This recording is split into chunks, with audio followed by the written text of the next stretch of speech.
Okay, so it's very important when you're solving word problems, you're understanding what the word problem is asking you, right? It's not going to be, the word problem is not going to be telling you, put it in vertex form and find the vertex. Right?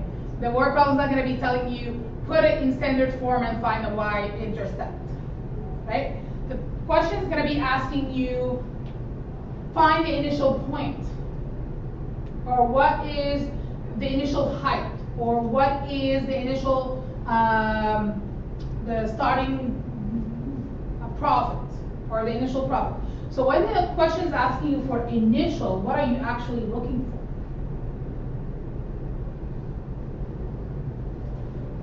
Initial means what? What does the word initial mean? First. At time what? At time 0, when you first started, right?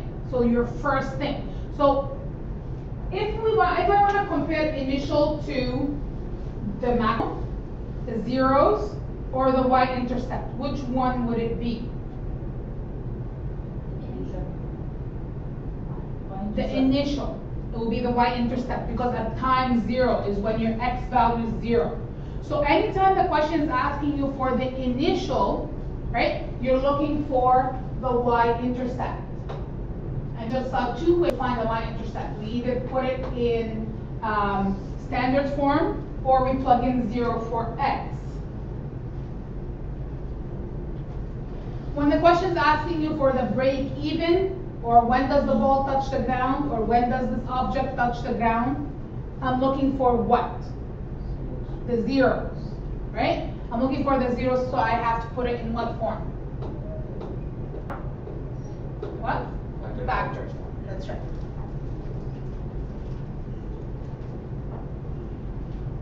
When the question is asking you for the maximum minimum profit, or maximum minimum distance, or height, you're looking for the,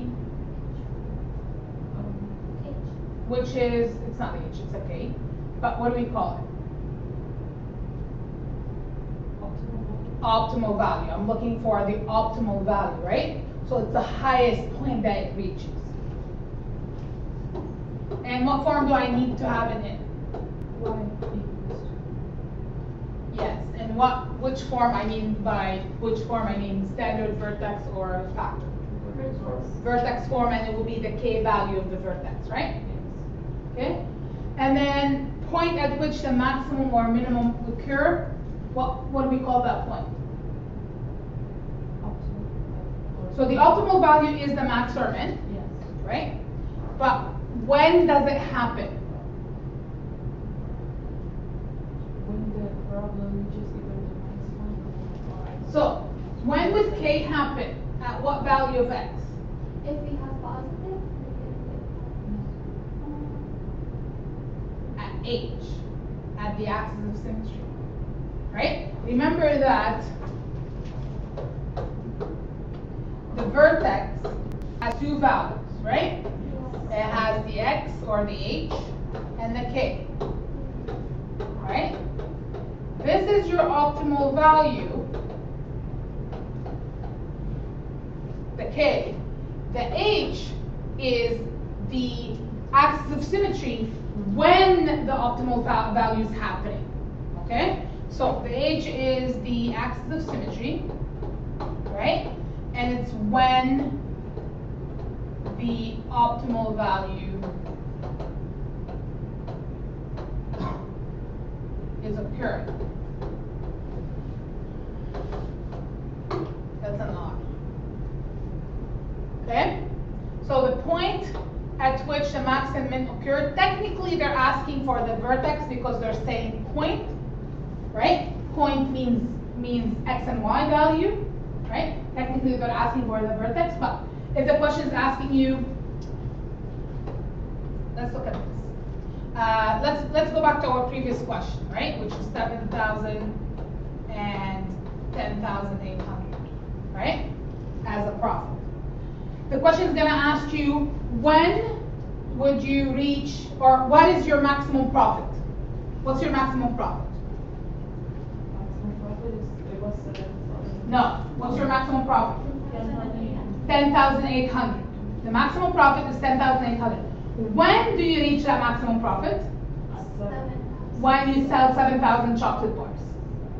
So the first part is asking you what is your maximum profit. So you're looking for your optimal value. The second part is asking you when do you get that optimal value. You're gonna get it when you sell $7,000, 7,000 chocolate bars. You guys understand that?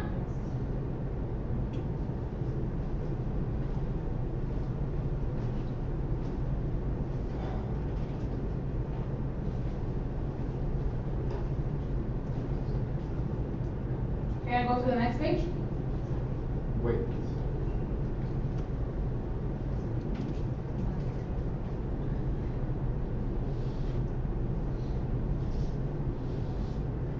Yes, you can. Are we not these?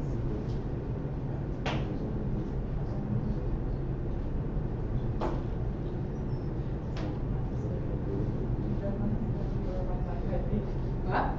I was saying your math is very ugly or my handwriting. No, your handwriting is not ugly. And math is not.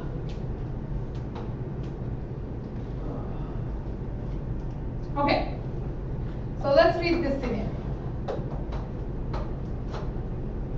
The path of a soccer ball can be modeled by the relation h equals -0.1 d squared plus 0.5 d plus 0.6, where h is the ball's height and d is the horizontal distance from the kicker, both measured in meters. What form is this in? Standard form. Good. Find the zeros of the relation. So change to factor form. Good. What's the first thing I have to ask myself? Any common factor? Okay, what would be my common factor? 0.1. Negative Negative 0.1, right? That's right. So, good. So you see these questions? Are you going to be asking yourself these questions? What form is it in? What form do I need to put it in? You're gonna talk to yourself on the test, okay? You're gonna have to, I'm sorry. And answer yourself, you're not crazy, it's okay, you can do that. All right. So, my factored form, the first thing I have to do I have a greatest common factor? Yes, I do, it's -0.1, right? And that means I have to divide each one by -0.1. And please guys, because if you don't factor that negative out, it's gonna cause you a lot of marks because your answer is gonna be incorrect. Okay? Trust me.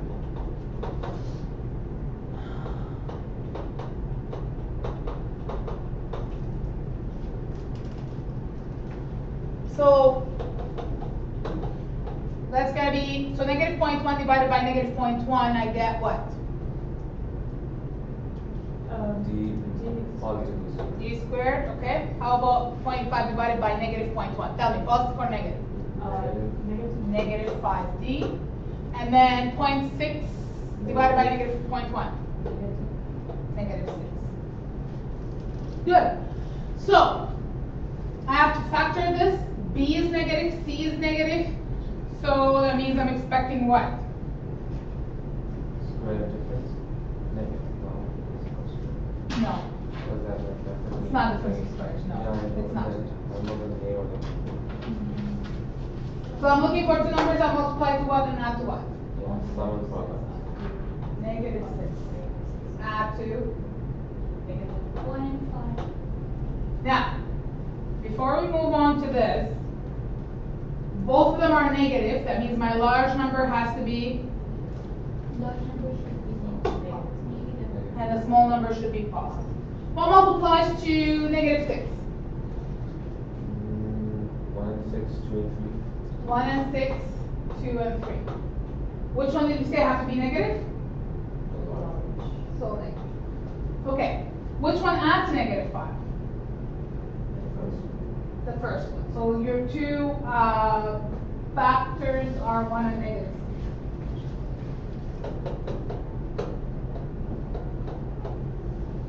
So it's going to be d plus 1, d minus 6, yeah? Good. answer the question. What are your zeros? Negative 1 and positive 6. So D equals -1, or D equals 6. Now, let's imagine this. So your zeros is when the ball does what? So you're kicking a ball, right? And then when you kick the ball, it's gonna go up and then it's gonna go back down. What does your zero represent in this scenario? So the break even in this case, what does that mean? Like, where would the ball be? It will reach back the same,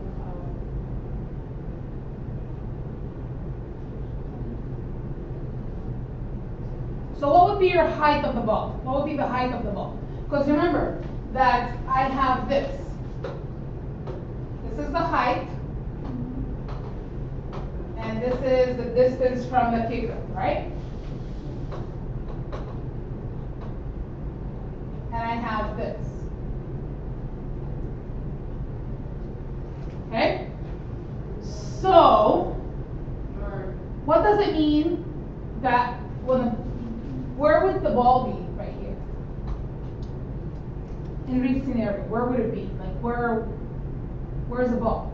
back to the ground. Back to the ground. That's exactly what I'm looking for, right? The ball is touching the ground. So the question should be asking you, when does the ball reach the ground, right? The ball reached the ground at -1 meter and 6 meters. These are the two answers that I just got. Do you guys agree with that? So I'm standing right here, the ball is right here, I'm kicking the ball, right? The ball is gonna touch the ground after 6 meters. But also the ball is gonna touch the ground -1 meter. Does it make sense to you that the ball is at -1 meters? What does it mean when it touches -1? Negative- You're kicking a ball and it goes 6 meter, and then it's -1. What does it mean? What does it mean that -1? The -1, that means it's behind the kicker. Yeah, I know. That's what I mean. Like, what does it make sense, right? It doesn't make sense. So in this case, I'm gonna have to omit this answer because technically, Yeah. right, it can be a -1. Same with time. You can't go -1 time or -10 minutes, right? Time can't be negative. Same as distance, right? So in this case, the ball is right here and I'm kicking it. The ball is already above the ground. The ball is already 0.6 meter above the ground. And I know that because this is my y-intercept. Yes? Good. So the ball is right here and I'm kicking it, right? And then it's gonna go up and then gonna touch the ground 6 meter away from me. Make sense? Now, the answer that we got with -1, that was behind me, we can't count that. Okay, because distance can't be negative. Okay? So, what does the zero mean in the context of this question? It means when the ball reached the ground. Now, can I have negative heights?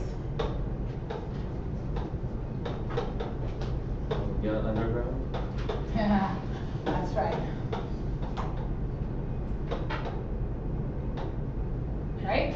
So that's why I can't have negative heights. As you can see, I didn't draw anything below. I stopped right here. Right? I didn't go down. Right? Because otherwise, if I go down, that means the ball is underground. Unless you have a big hole and then the ground went through that hole. Right? Which is not the scenario that we have here. Let's see how it's like.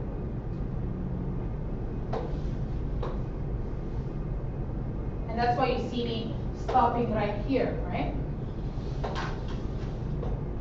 And then technically this, we can't count this because you can't have negative this. Okay?